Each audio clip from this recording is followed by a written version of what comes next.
need social skills, skills of art, skills of music, a vast range of different skills, and yet these are all channeled through pencil and paper tests and things like the IQ. And it is a desecration of the human individual to suppose that he can be placed in a complex social system with a test of this nature. This is essentially throwing away our entire understanding of the possibility of man and channeling it through verbal and minor mathematical ability.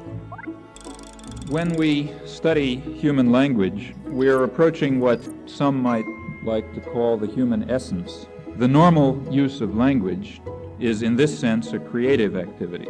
This creative aspect of normal language use is one fundamental factor that distinguishes human language from any known system of animal communication. Humans are, to the best of our knowledge, the only species aware of our own mortality. Now, I don't mean we're the only species that knows when we're dying. When I give these talks, somebody always says, my dog knew when my dog was dying.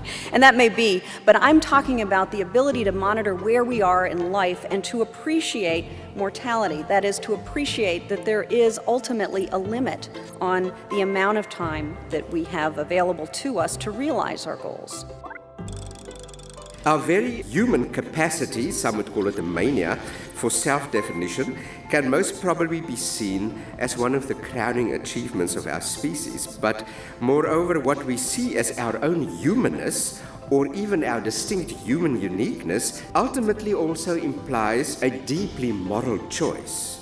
We are not just biocultural creatures, but as cultural creatures we have the remarkable but dangerous ability to determine whom we are going to include or not include as part of us.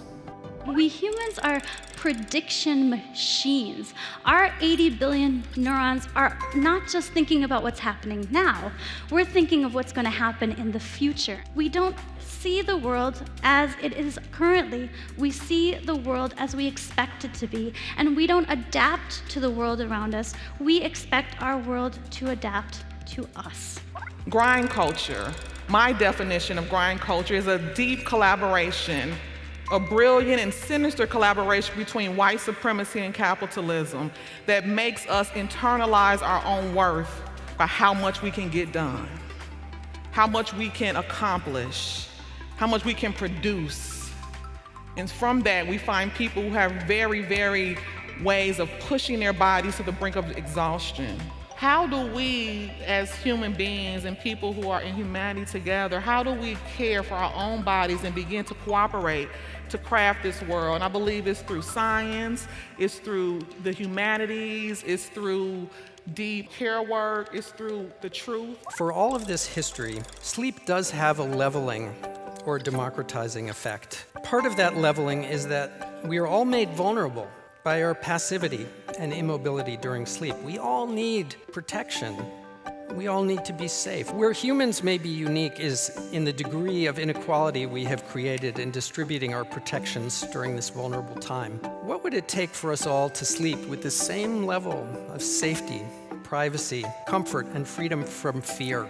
We'll never know unless we face the history of inequities, as well as the present circumstances that reinforce them. Putting this all together, sleep and dreaming carry out what may well be the most sophisticated functions that the human brain performs.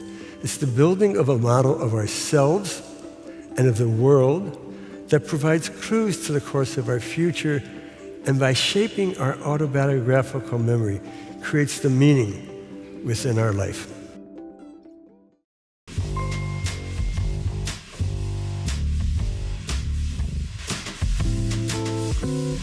Gus Goes There.